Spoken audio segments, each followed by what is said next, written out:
ಸ್ವಾಮೀಜಿಯವರ ಪಾದಗಳಲ್ಲಿ ವಂದಿಸ್ತಾ, ಮಂಗಳರತ್ನದ ಸ್ವಾಮೀಜಿಯವರ ಪಾದಗಳಲ್ಲಿ ವಂದಿಸ್ತಾ, ವೇದಿಕೆಯಲ್ಲಿರೋ ಎಲ್ಲ ಅತಿಥಿಗಳೇ, ಎಲ್ಲ ಟೀಚರ್ಸು, ನಿಜವಾಗ್ಲೂ ನನಗೆ ನಿಮ್ಮ ಮುಂದೆ ಮಾತಾಡೋಕೆ ಖುಷಿ ಆಗುತ್ತೆ.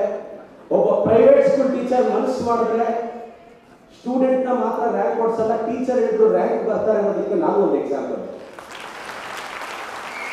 ನಾನು ಒಂದು ಪ್ರೈವೇಟ್ ಸ್ಕೂಲ್ ಟೀಚರು, ಬಾಗೇಪಲ್ಲಿ ಯುವಜನ ಶಾಲೆಯಲ್ಲಿ ನನ್ನ ಕೆರಿಯರ್ ಸ್ಟಾರ್ಟ್ ಮಾಡಿದೆ. ನಮ್ಮ ಶ್ರೀನಿವಾಸ್ ರೆಡ್ಡಿ ಸರ್ ಇದ್ದಾರೆ.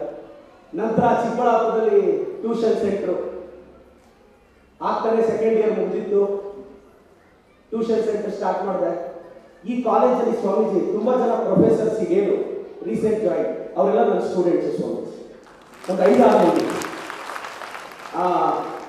ನಂತರ ಒಂದು ಸ್ಥಳೀಯ ವಾಹಿನಿಯಲ್ಲಿ ಸಂಪಾದಕನಾಗಿ, ನಂತರ ಈಗ ಪರಿಶ್ರಮ ನೀಟ್ ಅಕಾಡೆಮಿ, ದಕ್ಷಿಣ ಭಾರತದ ನಂಬರ್ 1 ನೀಟ್ ಅಕಾಡೆಮಿ. ಈ ಬಾರಿ 17 ರಾಜ್ಯಗಳಲ್ಲಿ ಅಟ್ ಎ ಟೈಮ್ ಲ್ಯಾಂಡ್ ಆಗ್ತಿದ್ವಿ. ಭಾಳ ಜನ ಕೇಳಿದ್ರೆ ಏನಪ್ಪ 17 ಸ್ಟೇಟ್ಸ್ ಅಲ್ಲಿ ಒಂದೇ ಸಲ ಅಕಾಡೆಮಿ ಗೆಲ್ತೀಯ ಅಂತ. ನಾನು ಹೇಳಿದೆ, ನಾವು ಚಿಕ್ಕಬಳ್ಳಾಪುರಕ್ಕೆ ಬೆಂಗಳೂರಿಗೆ ಹೋದಾಗೆ ಸೋಲಕ್ಕೆ ರೆಡಿ ಇದ್ದವರು.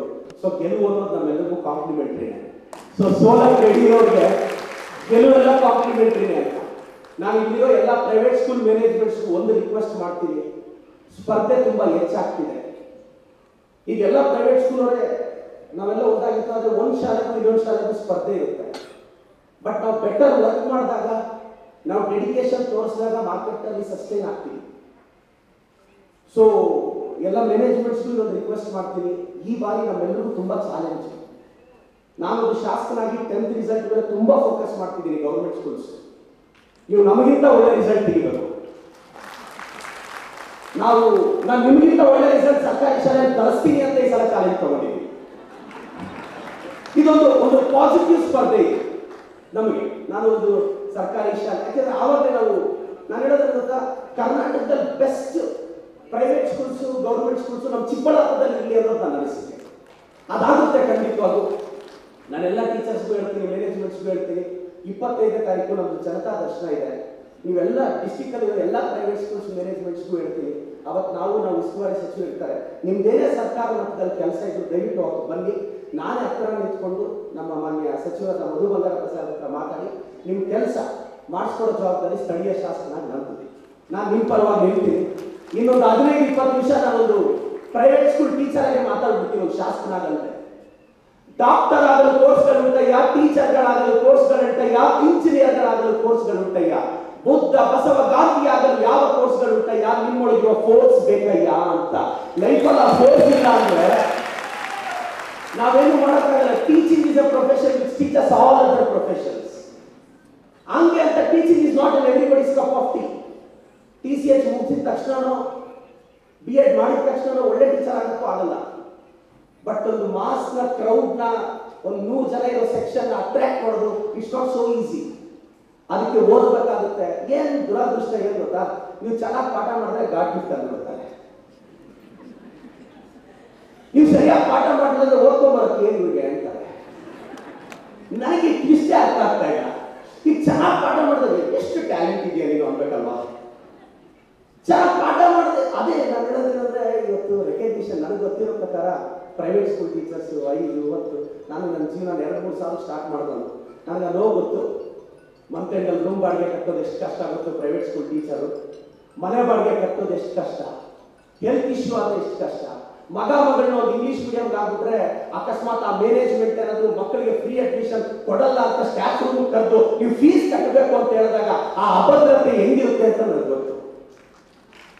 ಒಂದು 2-3 ಜನ ಮಕ್ಕಳನ್ನ ಅದೇ ಸ್ಕೂಲಲ್ಲಿ ಫ್ರೀ ಎಜುಕೇಶನ್ ಕೊಡ್ತಾರೆ ಅಂತ ಹಾಕಿ, ಇಲ್ಲ ಅರ್ಧ ಫೀಸ್ ಕಟ್ಟಬೇಕು ಅಂದಾಗ ಬರೋ 4 ತಿಂಗಳ ಸ್ಯಾಲರಿ ಫೀಸ್ಗೆ ಹೋದಾಗ ಸೇವ್ ಮಾಡೋದಿಲ್ಲಿ. ಇವೆಲ್ಲ ಅಭದ್ರತೆಗಳು. ಹೋಗ್ಲಿ ಅಷ್ಟೇ ಇಲ್ಲ, 50 ವರ್ಷ ದಾಟಿರೋ ಪ್ರೈವೇಟ್ ಸ್ಕೂಲ್ ಟೀಚರ್ಸ್ ಇದ್ದೀರಾ. ಏನೋ ಅಪ್ಪ ಸೈಟ್ ಮಾಡಿದಾಗ್ಲೋ ಅಮ್ಮ ಸೈಟ್ ಮಾಡಿದಾಗ ಬಿಟ್ರೆ, ನೀವು 15-20 ವರ್ಷ 30 ವರ್ಷದ ದುಡಿದಿದ್ದು ಕರೆಕ್ಟಾಗಿ ತಿರುಗಿ ನೋಡಿದ್ರೆ ಒಂದು 5-6 ಲಕ್ಷ ಇರಲ್ಲ ಅಂತ ಚಾನ್ಸೇ ಇಲ್ಲ. ಅದಿದ್ರೆ ಗ್ರೇಟ್. ಇದು ಚಾನ್ಸೇ ಇರಲ್ಲ ಪ್ರೈವೇಟ್ ಸ್ಕೂಲ್ ಟೀಚರ್ಸ್ ಜೀವನ ಹೆಂಗೆ. ಬಟ್ ಯಾಕೆ ಇದು ಹೇಳ್ತಿದ್ದೀನಿ ಅಂದರೆ, ನಾನು ಪ್ರೈವೇಟ್ ಸ್ಕೂಲಲ್ಲಿ ಕೆಲಸ ಮಾಡಿದ್ದೀನಿ. ನಮ್ಮ ದುರಾದೃಷ್ಟ, ನನ್ನ ಪಾಪ್ಯುಲಾರಿಟಿನೇ ನನಗೆ ಶಾಪ ಆಗ್ತಿತ್ತು. ನಾನು ಈ ಸ್ಕೂಲಲ್ಲಿ ಪಾಠ ಮಾಡ್ತಿದ್ದೆ, ಕಾಲೇಜಲ್ಲಿ ಪಾಠ ಮಾಡ್ತಿದ್ದೆ, ಸ್ಟೂಡೆಂಟ್ ಎಲ್ಲ ಪ್ರದೀಪ್ ಸರ್ ಯಾರಾದರೂ ನನಗೆ ಇಷ್ಟಪಟ್ಟರೆ ಅದಂತಪ್ಪ ಅಲ್ಲ. ಎಲ್ಲ ಕಾಲೇಜವರು ನಾನು ಯಾವ ಕಾಲೇಜಲ್ಲೂ ಒಂದು ವರ್ಷದ ಮೇಲೆ ಅಂದರು ನಾನು ಹೋಗ್ತೀನಿ, ನನ್ನದೇ ಸ್ವಂತ ಇನ್ಸ್ಟಿಟ್ಯೂಷನ್ ಮಾಡ್ಕೊಳ್ಳೋಣ ಅಂತಂದರೆ ನಂಬಿ ಇವತ್ತು ಸರಿಸುಮಾರು ಒಂದು 300 ಕೋಟಿ ರೂಪಾಯಿ ಕನ್ನಡ ಸಂಸ್ಥೆಯ ಮುಖ್ಯಸ್ಥ ನಾನು. ಯಾಕೆ ಹೇಳ್ತಾ ಇದ್ದೀನಿ ಅಂದರೆ ಯಾರು ಕೆಲಸ ಕೊಡಲಿಲ್ಲ, ಮತ್ತೆ ಎಲ್ಲ ಟೀಚರ್ಸ್ಗೂ ಒಂದು ಅಡ್ವೈಸ್ ಮಾಡ್ಬಿಡ್ತೀನಿ, ಮ್ಯಾನೇಜ್ಮೆಂಟ್ಸ್ ಬೇಜಾರು ಮಾಡ್ಕೊಂಡ್ರೆ ಪರವಾಗಿಲ್ಲ, ನೀವು ಮ್ಯಾನೇಜ್ಮೆಂಟ್ಸ್ಗಿಂತ ಜಾಸ್ತಿ ಎಲ್ಲ ಪಾಪ್ಯುಲರ್ ಆಗಕ್ಕೆ ಹೋಗ್ಬಿಡಿ, ಸ್ಕೂಲಲ್ಲಿ ತೆಗೆದು ಬಿಸಾಕ್ತಾರೆ. ಸ್ವಲ್ಪ ಅವ್ರು ಇದ್ದಾಗ, ಸ್ವಲ್ಪ ಆ ಓನರ್ಗಳೆಲ್ಲ ಇದ್ದಾಗ ಸ್ವಲ್ಪ ಸ್ಟೂಡೆಂಟ್ಸ್ಗೆ ದೂರ ಇದೆ. ಮೇಡಮ್ ಸಾರ್ ಅಂದರೆ ನೆಕ್ಸ್ಟ್ ಇಂಕ್ರಿಮೆಂಟ್ ಕಟ್ಟು ಹೋಗುತ್ತೆ ಕೆಲಸ. ಅದಕ್ಕೆ ನಿಮ್ಮ ಮ್ಯಾನೇಜ್ಮೆಂಟ್ ಬಂದಾಗ ಬೆಟರ್ ಆ ಕಡೆ ಹೋಗಕ್ಕೆ ಹೋಗ್ಬೇಡಿ, ಇಲ್ಲ ಕೆಲಸ ಹೋಗ್ಬಿಡುತ್ತೆ. ಮತ್ತೆ ಯಾಕೆ ಬೇಕದು?